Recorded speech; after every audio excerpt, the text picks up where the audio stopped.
Good day sa inyo mga kabaro. Kwento ko lang sa inyo yung naging experience namin sa pag-sign up dito sa Egypt.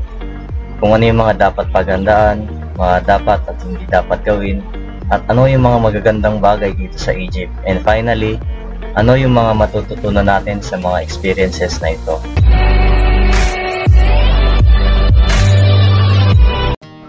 So first off, after namin mag-sign up dito sa Suez, dinala kami sa Customs and Immigration.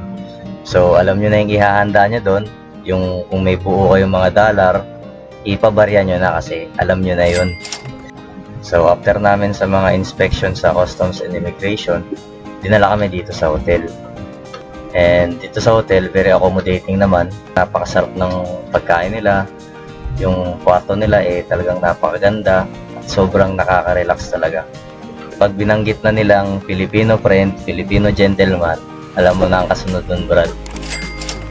So dahil kami yung mga masiswerteng nila lang dito sa mundong ito, gabi pa yung flight namin. So kinabukasan, dahil may time pa naman, namasyal na kami sa Egypt. Pero gabi pa lang, kinausap na namin yung agent na baka pwede, kinabukasan, mamasyal kami, itour niya kami sa buong Egypt. Which is pumayag naman siya. So ayun, happy tripping kami ngayon dito. By the way guys, nga pala yung gastos namin sa transport is $30 each. So pito kami, bali 210 lahat. Round trip naman na yun lahat. Papunta sa kapabalik ng ng hotel. Yeah. Ikaw na lang ang katabi.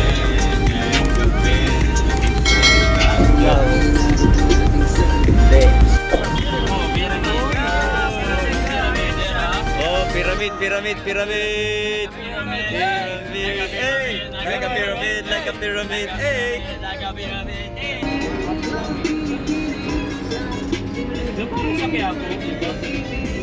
So ayun, nadaanan din namin yung Nile River, huminto, tapos nagpicture saglit, at sumipat na ulit. So ang tip ko lang sa inyo mga sir, kung mamamasyal kayo dito sa Egypt, mag-research kayo para ma-aware kayo sa mga scams. Sa travel time nga pala mga ma'am sir, umabot kami siguro mga 30 minutes papunta, tapos yung pauwi is 30 minutes. So nag-stop over nga pala muna kami dito guys. Tingin ko yung driver ang may kakilala dito sa may-ari na to. Parang museum daw to, pero tingin ko tindahan lang ito ng mga papyrus paper. So ayun, nag-explain si kuya kung paano ginawa yung papyrus paper. Tapos in-explain niya yung mga meaning ng mga images dun sa nakalagay sa papyrus paper na yun. And then dun na nangyari yung pambubutol. Dahil napabili kami ng napakamahal na papyrus paper art, which is nung tinignan namin sa airport is mura lang pala siya.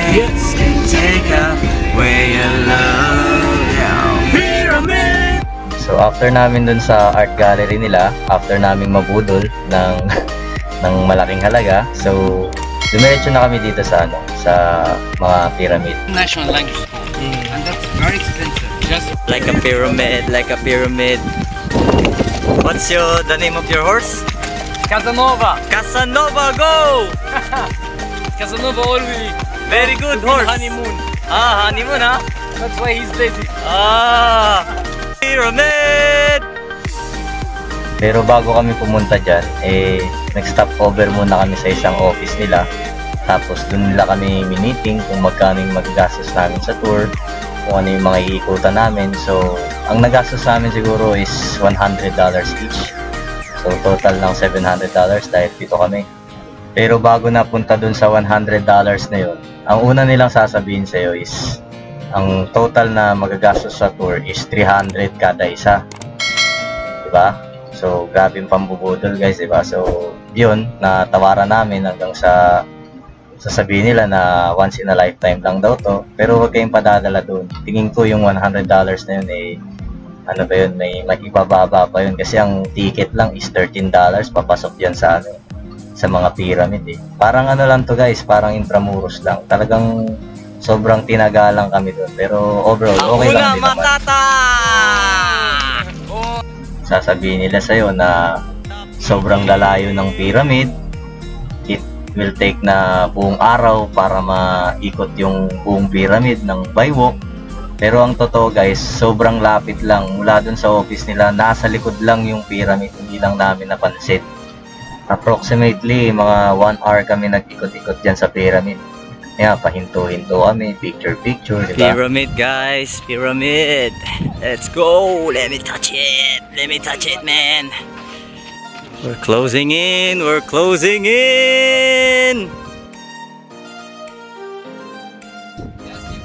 That's the pyramid.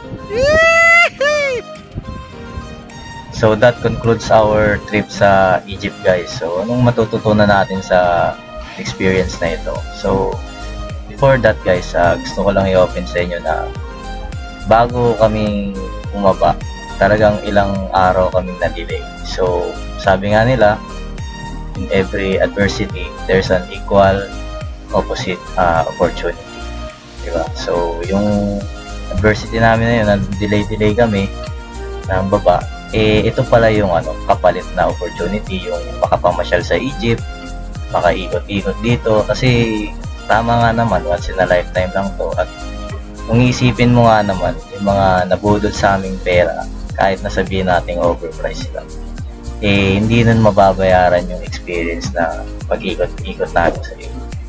Pero first of all, dapat talaga do your own research bago ka magti-trip sa lugar, para kahit papano equip ka, hindi kayong basta-basta magpapadala sa mga magagandang sales stock nila, dahil talagang magagaling mag-sales stock ng mga to guys. They would not take no for an answer talaga. So yun, alamin nyo lahat ng tungkol sa lugar na ito, tapos magpabarya kayo, huwag kayong magdadala ng buong pera, tapos huwag kayong puporma ng masyadong maganda. At huwag kayong magpapakita ng interest sa mga bagay, kasi once na magpakita kayo ng interest, talagang hindi nila kayo titigilan hanggang hindi nila kayo mabebenta. So yun lamang guys, maraming salamat sa panonood sa ating munting video, at I hope na nakatulong ito sa inyo. God bless po sa lahat.